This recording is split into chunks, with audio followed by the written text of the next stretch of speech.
அதற்கு முனிவர் அவனிடம், மன்னா, பிச்சைக்காரனிடம் நான் யாசிப்பதில்லை. உன்னால் எனக்கு என்ன கொடுக்க முடியும்? நீயே பொழுதெல்லாம் பிச்சை கேட்டுக் கொண்டிருக்கிறாய் என்று கூறினார். அன்பின் மொழி அதுவல்ல. இதைத்தா அதைத்தா என்று நீ இறைவனிடம் வேண்டுவாயானால் அன்பிற்கும் வியாபாரத்திற்கும் என்ன வேறுபாடு? அன்பின் முதல் பரிசோதனை பேரம் பேசுவது எதுவும் அதில் இல்லாததுதான்.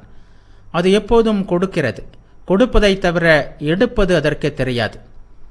இறைவன் திருவுள்ளம் அதுவானால் என்னிடமுள்ள எல்லாவற்றையும் அவனுக்கு அளிப்பேன். அவரிடமிருந்து எனக்கு எதுவும் வேண்டாம். பிரபஞ்சத்தில் உள்ள எதுவும் எனக்கு தேவையில்லை. அவரிடம் அன்பு செலுத்த விரும்புகிறேன். அதனால் அவரை நேசிக்கிறேன். பிரதியாக எனக்கு எதுவும் வேண்டாம். கடவுள் எல்லாம் வல்லவரா இல்லையா என்பதை பற்றியெல்லாம் யார் கவலைப்படுகிறார்கள்? அவரிடமிருந்து எந்த சக்தியும் எனக்கு வேண்டாம். அவரது சக்தியின் வெளிப்பாடுகளும் எனக்கு வேண்டாம். அவர் அன்பு தெய்வம் என்பதே எனக்கு போதும். வேறு கேள்வி எதனையும் கேட்க மாட்டேன் என்கிறான் இறைவனின் குழந்தை. இரண்டாவது பரிசோதனை அன்பு பயம் அறியாதது என்பதை. அன்பில் பயம் இருக்க முடியுமா? ஆடு சிங்கத்தின் மீது அன்பு செலுத்துமா? சுண்டலி பூனையை நேசிக்குமா? அடிமைக்கு எஜமானினிடம் அன்பு உண்டா? அடிமைகள் அன்பு செய்வதாக சில வேளைகளில் காட்டிக்கொள்வார்கள்.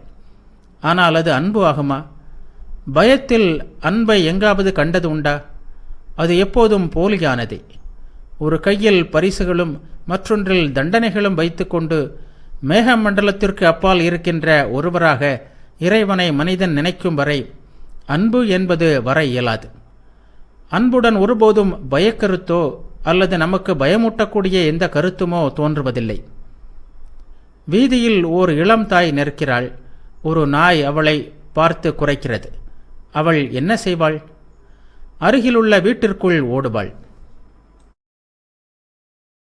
மறுநாள் அவள் தன் குழந்தையோடு போய்க் கொண்டிருக்கிறாள். ஒரு சிங்கம் குழந்தை மீது பாய்கிறது. அவள் என்ன செய்வாள்?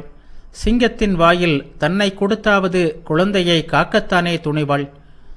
அன்பு எல்லா பயத்தையும் வெல்கிறது. இத்தகையதே இறைவன் மீது காட்டும் அன்பும்.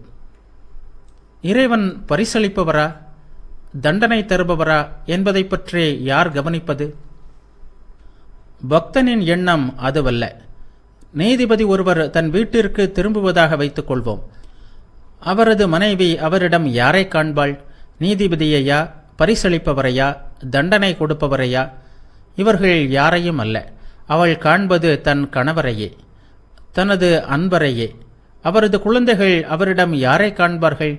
தங்கள் அன்பு தந்தையையே. தண்டிப்பவரையோ பரிசளிப்பவரையோ அல்ல.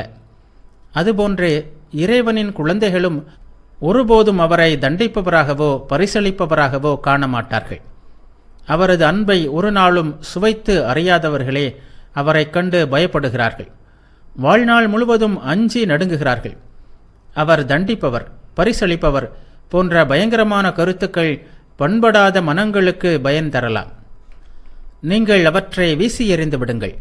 எல்லா பயத்தையும் விடுங்கள். பேரறிவு படைத்தவர்களாக இருந்தாலும் சிலர் ஆன்மீகத்தை பொறுத்தவரை காட்டுமிராண்டிகளாகவே உள்ளார்கள்.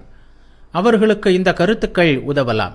ஆனால் ஆன்மீக நாட்டம் கொண்டவர்களுக்கு, ஆன்மீகத்தை நெருங்கிவிட்டவர்களுக்கு, ஆன்மீக விழிப்புணர்வு பெற்றவர்களுக்கு இத்தகைய கருத்துக்கள் வெறும் சிறுபிள்ளைத்தனம், வெறும் முட்டாள்தனம். அத்தகையோர் பயத்தை பற்றிய எல்லா எண்ணங்களையும் விட்டு விடுவார்கள். மூன்றாவதாக இன்னும் உயர்ந்த ஒரு பரிசோதனை உள்ளது. அன்பே எப்போதும் மிக உயர்ந்த லட்சியம். முதல் 2 நிலைகளையும் கடந்த பின், அதாவது வியாபார நோக்கத்தையும் பயத்தையும் விட்ட பின், அன்பே எப்போதும் மிக உயர்ந்த லட்சியம் என்பதை ஒருவன் உணரத் தொடங்குகிறான். அழகிய பெண் அழகற்றவனை காதலிப்பதை நாம் எவ்வளவோ கண்டிருக்கிறோம். அழகன் அழகற்றவளை காதலிப்பதையும் பார்க்கிறோம். அங்கே எது கவர்ச்சியாக உள்ளது? மூன்றாம் மனிதன் அங்கே அழகற்ற ஆணையோ அழகற்ற பெண்ணையோ தான் காண்கிறான். ஆனால் காதலர்கள் அவ்வாறு பார்ப்பதில்லை. காதலர்களுக்கு தங்கள் காதலுக்கு உரியவர்கள்தான் இதுவரை இருந்தவர்களிலேயே மிகவும் அழகானவர்கள். அது எப்படி? அழகற்றவனை காதலிப்பவள் தன் உள்ளத்தில் இருக்கும் அழகு லட்சியத்தை வெளியில் எடுத்து அந்த அழகற்றவன் மீது ஏற்றுகிறாள். அவள் காதலிப்பதும் கொண்டாடுவதும் இந்த அழகு லட்சியத்தையே. தனது சொந்த எண்ணத்தையே தவிர அந்த அழகற்ற ஆண்மகனை அல்ல. அந்த ஆடவன் நிமித்தம் மட்டுமே. அந்த நிமித்தத்தின் மீது அவள் தனது சொந்த லட்சியத்தை ஏற்றி அதை மூடிவிடுகிறாள். அது அவளது போற்றுதலுக்கு உரியதாகிறது. நமது அன்பு செயல்கள் ஒவ்வொன்றிற்கும் இது பொருந்தும். நம்முள் பெரும்பாலோரது சகோதர சகோதரிகள் சாதாரண தோற்றம் உடையவர்களே. ஆனால் அவர்கள் நம் சகோதர சகோதரிகள் என்ற எண்ணமே அவர்கள் அழகானவர்கள் என்று நம்மை எண்ண செய்கிறது அல்லவா?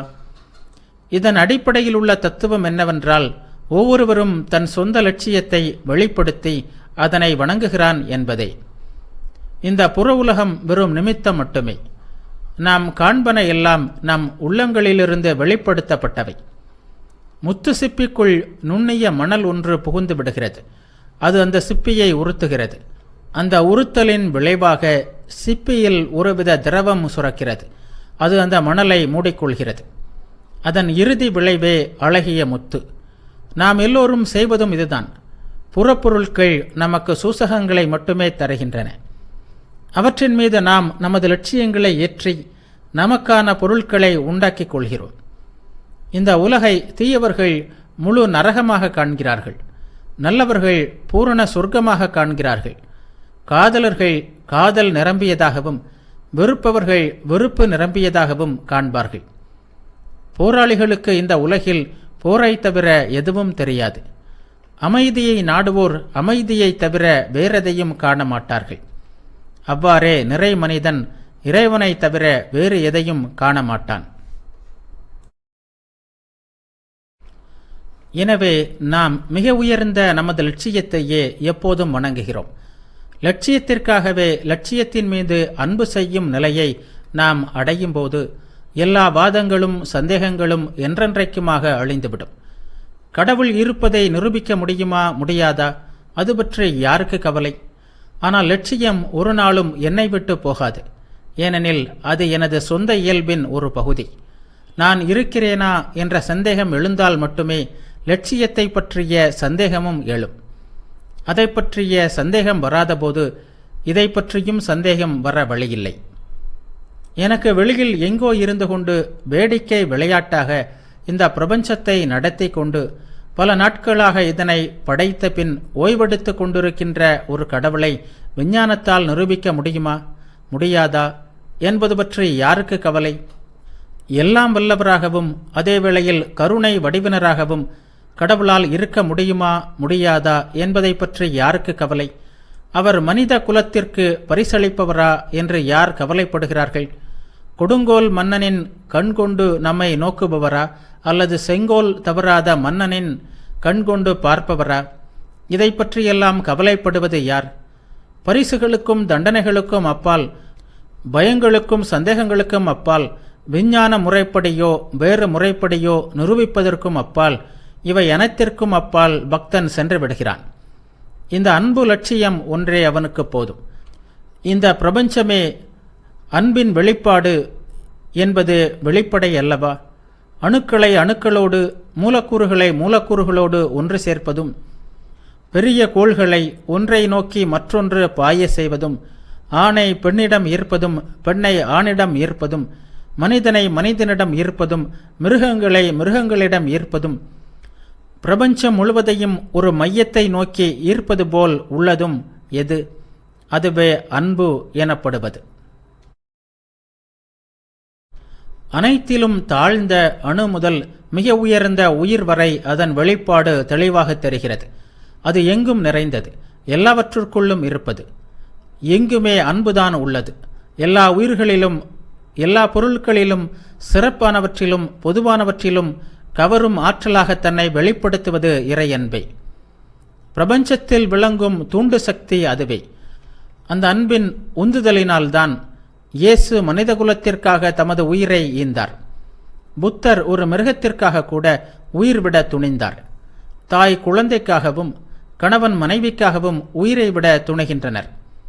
அதே அன்பின் உந்துதலினால்தான் மக்கள் நாட்டிற்காக தங்கள் உயிரையும் துறக்க ஆயத்தமாகின்றனர். விந்தை என்னவென்றால் அதே அன்பின் உந்துதலால் தான் திருடன் திருடவும் கொலைகாரன் கொலை செய்யவும் செய்கிறான். இந்த செயல்களில் உள்ள நோக்கம் ஒன்றுதான், வெளிப்பாடுதான் வெவ்வேறாக உள்ளது. பிரபஞ்சத்தில் உள்ள தூண்டு சக்தி இது ஒன்றே. திருடன் பொன்னில் அன்பு வைக்கிறான், அங்கேயும் அன்புதான் உள்ளது. ஆனால் அது தவறான வழியில் செல்கிறது. ஆதலால் அத்தகைய தீய செயல்களின் பின்னணியிலும் அத்தனை நற்செயல்களின் பின்னணியிலும் நிற்பது அந்த அழியாத அன்பே. நியூயார்க் நகரில் உள்ள ஏழைகளுக்காக ஒருவன் $1000 ஒரு காசோலை எழுதுகிறான்.